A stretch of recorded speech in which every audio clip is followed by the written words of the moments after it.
Hello guys, good evening everyone. I'm here in Boulevard. So, nag-jogging ko karon no.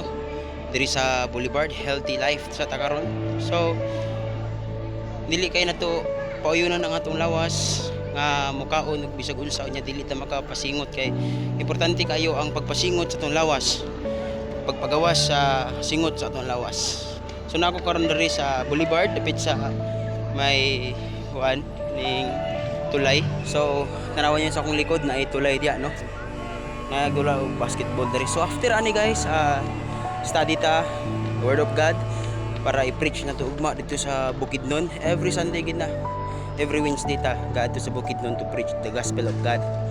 So daghan matingala sa ko mga friend nako. Uy, sa una nga balahubog ba kayo ni si Clinton? No? Lagan man kayo ni daghan man ni ka buang sa una, pero karon unaingon ako sa inyo, people change. Kitang tanan pwede ta magbago. Kung gusto ho na nato nga magbago ta, pinaagi sa gahom sa Ginoo. Ang ako ang lifestyle karon sa lagma na lang kayo ko makalaag-laag, pero na lang kung hanggaton ko sa ako mga amigo no. Pero kung ako lang dili kaayo ko anang laag-laag na kay nakoy mas priority pa. Kaya nga akong asawa ga dialysis siya 3 times a week. So naara ko sa trabaho, hatod sa akong asawa, magatiman sa akong asawa. Ngani, ug gabi makabakanti ko mag-jogging ko.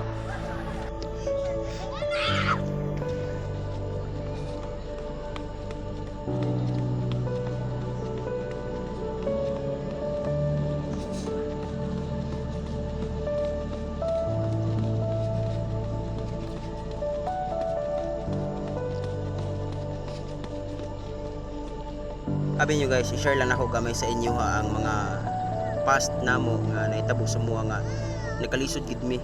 Most gid namo nga number 1 namo nga kanang grabe namong suffers financial gid kay dili nga nakadako ang among tigom ba. Wala mi na aware ning wala mi kapangandam anay nga mabot sa mong kinabuhi. Pero unay challenge sa among kinabuhi nga bisan og niabot na sa mga pagsulay problema sa kinabuhi, pero nakaya namo tungod kay kuan ka nang wala mi kasagdan sa Ginoo sa among problema.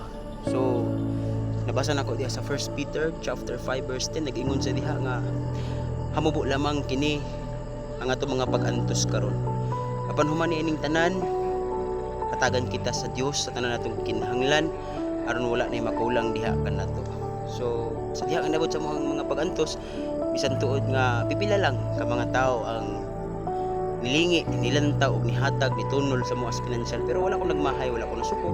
Tungod kay dili lang kami ang nanginhanglan, dili ako ang tao nga basulon ang uban nga tao tungod lang sa among kahimtang dili. No, nagpasalamat ko sa mga tao nga nitabang namo. So abi ninyo guys, maora pud ning usa nga dapat natong ibutang sa atong mga hunahuna nga dili nato ikaulaw ang pag-preach sa Word of God, kay ang pulong sa Ginoo magahatag sa kinabuhi adunay gahom nga makapabag-o sa usa ka tawo no. Sa diha nga ang usa ka tawo kanunay makadungog makapaminaw sa pulong sa Ginoo, adunay kini kahigayunan or adunay kini posibilidad nga makapabag-o sa imong kinabuhi. So mo nang dinhi to ikaulaw, asa may mas ulaw, ang pagpangawat no, ang pagpanulis o ang pagpangrif o ang paghubog-hubog nga bisag naa na kasadalan nakatulog no. Ingon diha sa Ephesians chapter 5 verse 18, ayaw kamo paghubog-hubog kay kana pagpatuyang lang sa inyong kaugalingon, hinuon pagpapuno kamo sa balaang Espiritu Santo. So sa diha di ay nga kita magpapuno sa balaang Espiritu Santo, kanunay kitang gagiyahan sa Espiritu Santo aron mabuhat nato ang maayo nga mga butang ug ang dapat nato nga agian. Ingon diha sa Psalms chapter 119 verse 106, ang imong pulong o Ginoo sama sa suga nga nagaiwag sa akong dalan. Mao na nga ang pulong sa Ginoo nagahatag iwag sa aton dalan mga igsuon nga kung kaniadto naa pa ta sa kangit-ngit karon mga igsuon naa na ta sa kahayag. So ayaw kalimot ugmang adlaw, adlawng Domingo, simba sa Ginoo, ampo sa Ginoo, pangalagad sa Ginoo. God bless.